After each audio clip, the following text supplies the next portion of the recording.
পরপর ধামাকা এবং ইন্টারেস্টিং বেশ কিছু টুইস্ট নিয়ে আসতে চলেছে দুনিয়া টাকার গোলাম নাটকের ৯ নং এপিসোড। এই ৯ নং এপিসোডে ফাতেমা যেন প্রাণপণ চেষ্টা করে গোলামের স্মৃতি ফেরানোর জন্য। যখন কোনো কুল কিনার খুঁজে পায় না ফাতেমা, তখন যেন গোলামকে ছদ্মবেশে ডেকে নিয়ে ছাদে নিয়ে যায় ফাতেমা।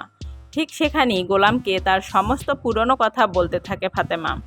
এরপরও যেন কিছুতেই গোলামের স্মৃতি ফিরে আনতে পারে না। কিন্তু বাচ্চা মেয়েটার মুখের দিকে তাকিয়ে ফাতেমা যেন নিরাশ হয় না। সে আবারও চেষ্টা করে গোলামের স্মৃতি ফিরিয়ে আনার জন্য, যে কারণে ফাতেমা গোলামকে জড়িয়ে ধরে এবং তার পুরনো সমস্ত স্মৃতির কথাগুলো বলতে থাকে। ঠিক সেই সময় রিশাদ ফিরে আসে অফিস থেকে অফিসের কিছু ফাইল নেওয়ার জন্য। রিশাদ ঘরে প্রবেশ করতে না করতেই ফাতেমা এবং গোলামকে দেখে ফেলে। তখন যেন গোলামের দিকে আঙ্গুল তাক করে তোলে রিশাদ। শুধু তাই নয়, ফাতেমাকেও বেশ কিছু কড়া কথা বলে রিশাদ। কিন্তু ফাতেমা যেন এ সমস্ত কথা কিছুতেই শুনতে রাজি নয়। ফাতেমার উদ্দেশ্য যেন একটাই, যে কোনো কিছুর মূল্যে সে তার সন্তানের পিতৃপরিচয় বা বাবাকে ফিরিয়ে আনবেই। যে কারণে রিশাদের কোনো কথাতেই কান দেয় না ফাতেমা। ফাতেমা গোলামকে বলে রুম থেকে বেরিয়ে যেতে, কিন্তু রিশাদ যখন বাসা থেকে আবারও বেরিয়ে যায়, তখন যেন গোলামকে আবারও কিছু বলার জন্য ডাকে ফাতেমা।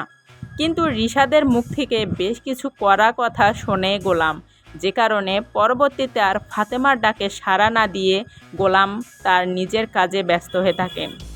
এমনই একটা পর্ব দেখতে পাবেন দুনিয়া টাকার গোলাম নাটকের সামনের এপিসোডে।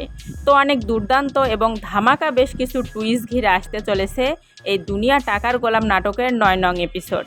এই ৯ নং এপিসোডে ফাতেমা যেন কিছুতেই গোলামকে হতে দেবে না ঋতুর, কারণ ইতিমধ্যে ঋতু গোলামের জন্য অনেক কিছুই করতে চাচ্ছে। কারণ গোলাম ঋতুকে গুন্ডাদের হাত থেকে বাঁচালে ঋতু যেন এবার গোলামকে নিয়ে স্বপ্ন দেখতে শুরু করেছে। কিন্তু ফাতেমা যেন এমন কিছু হতেই দেবে না। সে তার সন্তানের পিতাকে অন্য কারো হাতে যেতে দেবে না। ফাতেমা তার জীবনের বিনিময়ে হলেও গোলামকে ফিরিয়ে আনবে তার সন্তানের পিতৃ পরিচয়ের জন্য। তো বন্ধুরা, পরপর অনেক ইন্টারেস্টিং টুইস্ট আসতে চলেছে এই দুনিয়া টাকার গোলাম নাটকের এপিসোডগুলোতে। এই এপিসোডগুলোর আপডেট সমস্ত ঘটনা জানতে হলে অবশ্যই আমাদের চ্যানেলের পাশে থাকুন, এবং কে কোন জেলা থেকে আমার এই ভিডিওটি দেখলেন অবশ্যই কমেন্ট বক্সে বলে যাবেন। এবং নিত্য নতুন আপডেট ভিডিও পেতে চ্যানেলটি সাবস্ক্রাইব করে বেল আইকনটি বাজিয়ে রাখুন। ধন্যবাদ।